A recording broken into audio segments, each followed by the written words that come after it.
What if I told you that the American dream is really the American scheme, and that there's a new American dream that people are finally getting access to? Well, you're going to want to watch this video until the end, because we're going to be teaching you exactly what the old American dream was and why people are now switching over to the new American dream. And funny thing about it, it involves leaving America. So let's talk about it. What is the American dream? The American dream, the first time when we first learned about it, was a dream for somebody else. Like, it was like, if you own this company, it was in your best benefit to let people know, like, the best thing for you to do is to stay here so you can continue running my companies, so I can go overseas. And, what you mean if you own this company? like, let's say if you are Carhartt, right? Or if you're Medtronic or Boston Scientific or Target, right? You need people to believe that the American dream is in America, because that is who is. So if somebody, so the people who invented the American dream is what you're saying. So the people who invented the American dream. Well, let's talk about what it actually is. So the American dream was to go to school, a college, graduate college, get a good job. Once you get a good job, you get married, buy a house, and then in 40 years you retire. That's the American dream. That actually sucks. And it turns out that that was actually a terrible dream. And the people who they tricked to believe that are actually not happy right now. Yeah.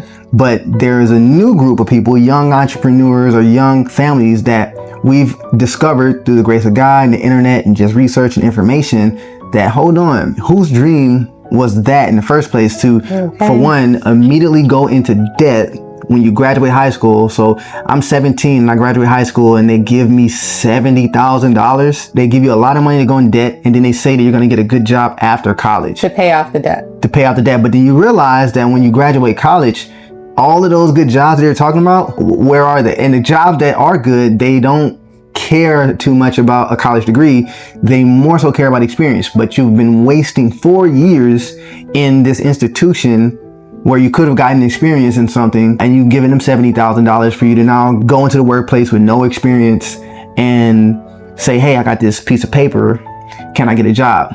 That didn't happen for most people. What happened is they ended up getting jobs that weren't in their major, or they ended up getting jobs that didn't pay that well. Now they owe $70,000 of debt, and it just started this whole debt infused mindset. Everything became about paying bills. Exactly. That sucks.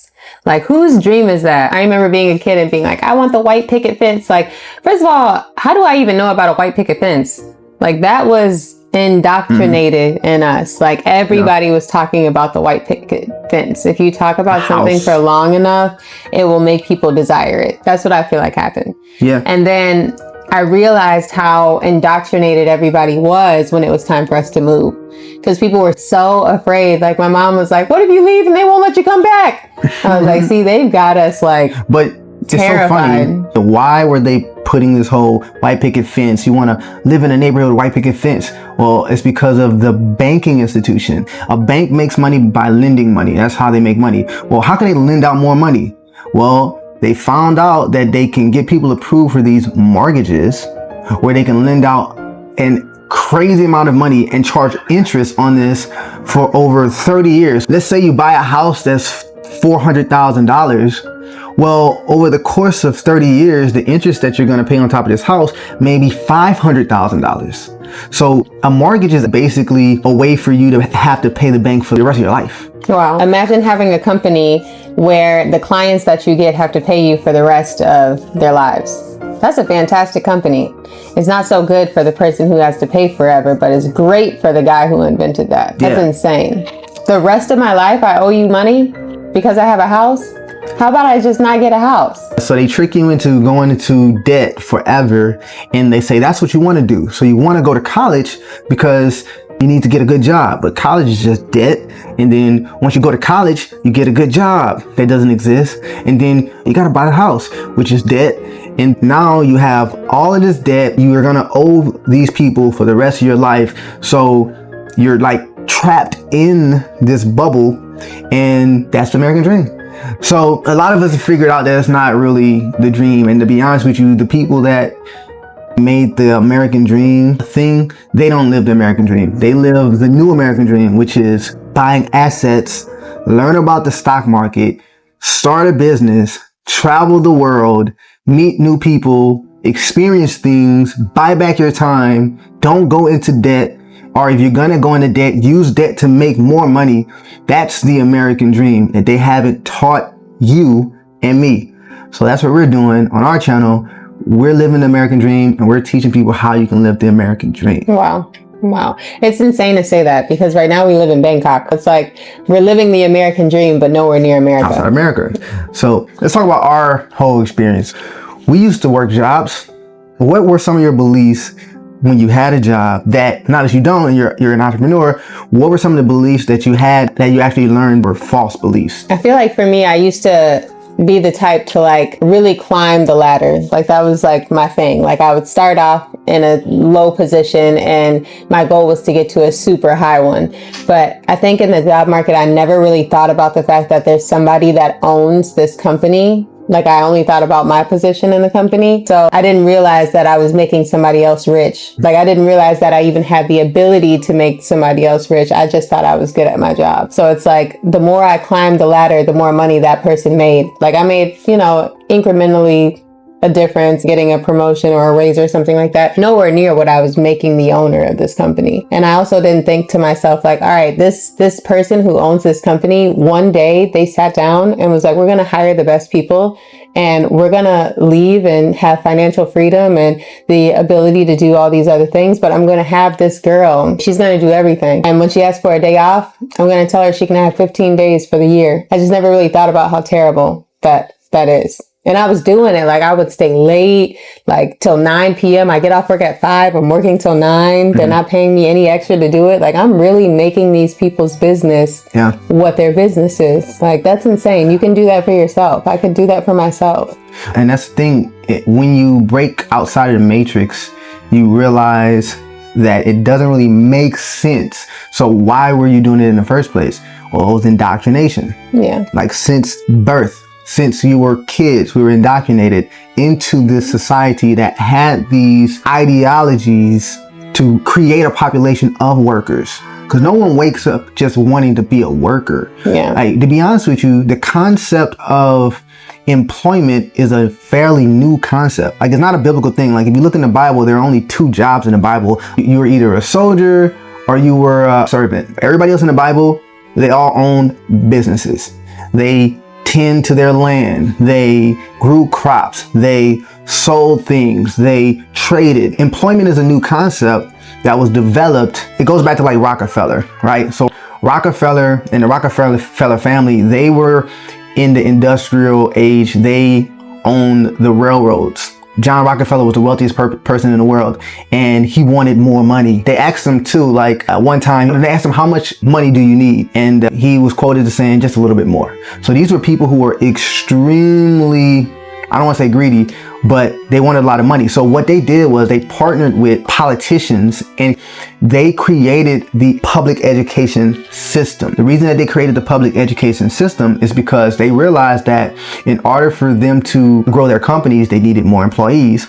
But the older employees, they knew that they wouldn't be able to pay them a little bit of money because they understood their value. But they knew that if they were to hire younger people who don't have much experience, and just younger people in general, they're willing to do more for less because they don't have much experience. So there's their first time making money. They knew that if they were able to hire young people, then they would be able to get more employees for their factories and stuff. So they came up with this idea, this concept for public education, to where they would format the entire public school experience to resemble a factory. Which is why you have bells, which is why you have times and systems, which is why you have all these authority figures in place that you have to answer to, which is why you have to sit down in the chair, you have to raise your hand before you speak. All of these things were psychological things that they created to indoctrinate you into becoming a worker. And they invested millions of dollars into this system.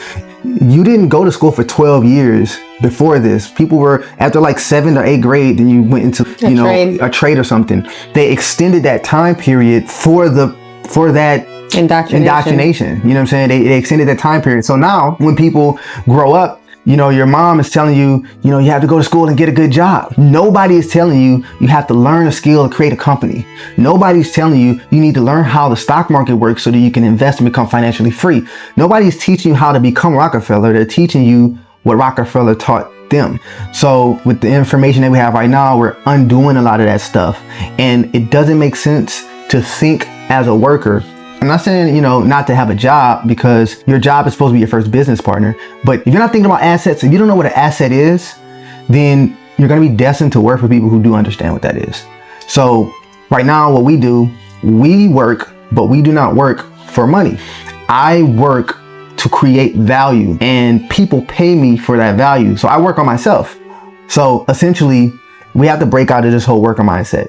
If you want to break free from this and you want to be able to travel the world, if you want your family to have a new life, if you want to learn how to create generational wealth, then you got to go back to school, but not to the traditional school. It's time to learn what they know. Yeah, I feel so sad about some of this. I remember years ago, there was this man who worked at Coca-Cola in Texas. He had worked there until he was ready to retire. He literally was running this place for the owners. His son was getting ready to graduate high school, and he wanted his son to work there because, of course, he had been there for so long, so he wanted his son to work there. Well, right before his son actually graduated and could get a job there, the guy ended up getting laid off. So he had worked there the whole time in hopes that he would be able to build generational wealth for him and his family. And by the end of it, he didn't have the job anymore, and his son didn't have a job lined up for him either. And I had asked him, if you're running this place for them, if they're bringing inspectors in and you're the one who's manning this, and you're creating schedules for the employees, and you're planning lunches, and you're doing a lot of stuff for this company, why don't you figure out how to run your own factory? Even if it's smaller, even if it's just imports, from China, you have 40 years of experience in a factory, start your own. And he was like, I'm too old for that. That hurt my heart. That hurt my heart so bad. So I was like, you were young once. Yeah, and then you're not too old, man. What was it? I believe it was Chick-fil-A, but I'm sure you guys could look this up. They started their company at 65. Wow. And became billionaires. So it's not, age doesn't matter. You can't be too old to start making smart decisions. When they think about investing, they think it's for rich old white guys in suits. Dude, anybody can open a brokerage account as long as you're above 18. What is a brokerage account? A brokerage account is an institution that allows you access to the stock market. So you can buy and sell stocks. Okay? Anybody has access to this. The same way you can open a bank account, you can open a brokerage account. It takes the same amount of time. The only difference is poor people put their money in bank accounts. Rich people put their money in brokerage accounts. Keep in mind, when that person puts their money in the bank is using their money in order to trade and invest and things like that. You're not making any money from that. Maybe 1.1% or something like that. You're not making any money from them using your money. Exactly. So use your money to make money. Yeah, and if you're gonna have some money in a bank account, that's awesome. You should buy stock in the bank that you have. That's one way that you can attack this. You can start with investing, learning about investing. I have classes and mentorships where I actually teach people how to get involved in investing right now. You don't need a lot of money. There's a guy named Ronald Reed. He was a janitor in Vermont his entire life as a janitor. Never made more than $12 an hour. But when he died in 2014 at the age of 92, he shocked his entire town because he died with $8 million. He drove an old Honda. He drove he was just a regular guy. He had his clothes were not new. They were old clothes, held together with clothespins and stuff. People just thought he was an old guy and just a humble, simple life guy. He died with $8 million and he didn't hit the lottery. He didn't have a big fancy company. Again, he only made $12 an hour or less his entire life. What he did was he invested into the stock market for decades. He lived low. He took his money and he invested into solid stocks like AT&T, Johnson & Johnson, Procter & Gamble. He just invested all of his money into those stocks. Every extra piece of money that he would get, he would invest into the stock. When the stock made money, he would reinvest it, and he just never sold it. And over decades, it compounded into $8 million. So you don't have to have a lot to do this. You just have to get started. And the cool thing about compounding is his profits started making profits, which started making profits, which started making profits. You just let time handle that. And the money's going to grow. All he did was consistently invest money into the stock market, into solid companies, and he was able to die with a fortune, and he didn't make a lot of money. So that's one way you can attack it, investing. But you can also attack it in business. You can look into starting a business, and that's another way that you can become wealthy, because that's another asset, right? You start a business, you grow that business, you take the profits from that business, you invest it into the stock market. Now you're moving at a faster rate. But it takes you getting off of the hamster wheel of thinking that the purpose for money is to pay your bills. Or to save it. That's not the purpose of money. The purpose of money is to invest it into assets to make you more money, to invest that into assets to make you more money, so that you have a loop of making money. And then you spend the money your assets make you. The problem is we don't know that we've been brainwashed to be workers and consumers. As long as you need a job, they can depend on you. Yeah. Which is why they don't pay you raises like that. Like people they're fighting for raises, and you get $1 raise every 6 months or something like that, something crazy. Why do they do that? Well, I've actually heard conversations from multi-millionaires and billionaires, and they talk about this. The reason why they don't pay more is for a couple reasons. When they do pay more, they get less production out of the workers. So it's not in their best interest to pay you more money, because when they pay you more money, you work less because you don't need as much money. Yeah. In your mind, because you're not like them, right? Like us, people who have aspired to generate wealth, we don't have a limit on what we need, and our money goes straight into assets. So we can never have enough money because we can never buy enough assets. But if you're thinking my money is going to these bills, or my money is going to this new thing that I want to get, as soon as you get the money for it, then you're good. They're like, oh yeah, I got the thing. You don't work as hard. So they don't pay you more money because you're going to get less production out of you. You know what I'm saying? So they want to keep you at making just enough money to work for the rest of your life. So you need to start figuring out how every single dollar you get, how can I invest it into assets that make me money? I just gave you 2 ways. You have business, you have the stock market. You learn those. I'll give you an example. When I first started investing into the stock market, I put $5,000 in, and in 30 days, I had over $11,000 in there. I was able to use what I learned to double my account in 30 days. You can't do that if you don't know what to do. You can't do that if you're saving your money. What are you saving it for? Because that's what they teach you. You need to have a savings just in case, what do they call it? A rainy day. A rainy day. Yeah. Or you could just have a boatload of money where every day is sunshine. It's indoctrination. They don't teach us that, man. This is what they do teach. And I'm sorry, I'm a little distracted because as we're doing this video, I'm literally looking at, I don't know if you would call this like the skyline, but we are in Bangkok, Thailand. We live in Bangkok, Thailand, and it's just the most beautiful place. It feels like we are in New York. It feels like Manhattan. It's just so absolutely beautiful.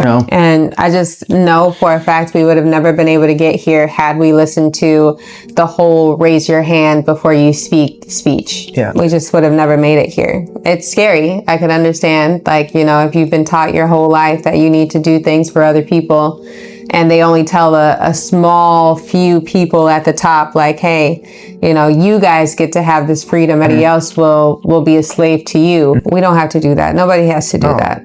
Even biblically, the lady whose sons were about to be killed because her husband died with debt, when she went to Elijah to be like, hey, this is what's happening. All I have is this small thing of oil at my house.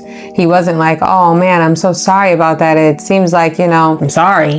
He was like, hey, this thing that you have, because he wasn't like, I'm sorry, there's nothing you can do, man. You don't have anything. All you have is that oil. That's not going to cut it. That's not going to cut it. I don't have anything for you. He was like, you have oil? Great. Go to your neighbors, get jars. Get jars from all of your neighbors and fill those jars up with the oil that you have and sell it.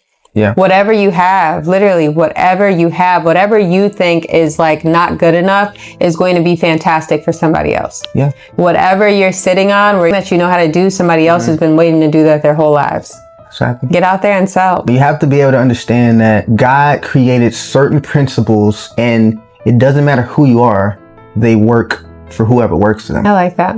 So there's no excuses like, hey, you got this, you got none of that matters. If you work the principles, this is why when people say, oh man, evil people are rich. There are some people that are evil that are rich. How are they rich? They're using principles that you can use to get rich. And there are some good people that are rich that are using those same principles. I just showed you how Ronald Reed, a janitor, was able to die with $8 million. Anybody can do that.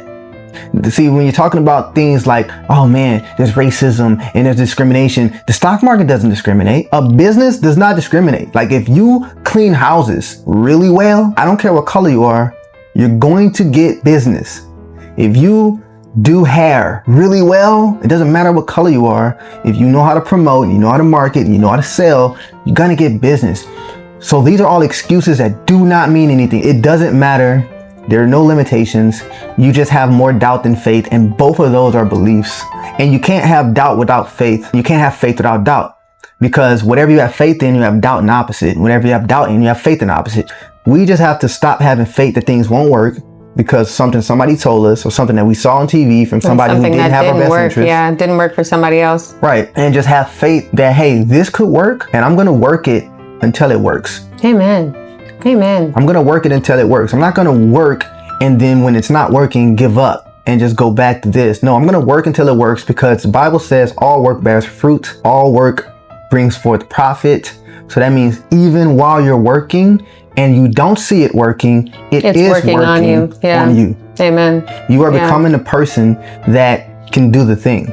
Yeah, and endure too, because in anything that you do, even just, this is a very small example. We got a Roku the other day, right? The box says that you just plug in this Roku, you have a remote, and you can just watch TV. That's what the box says.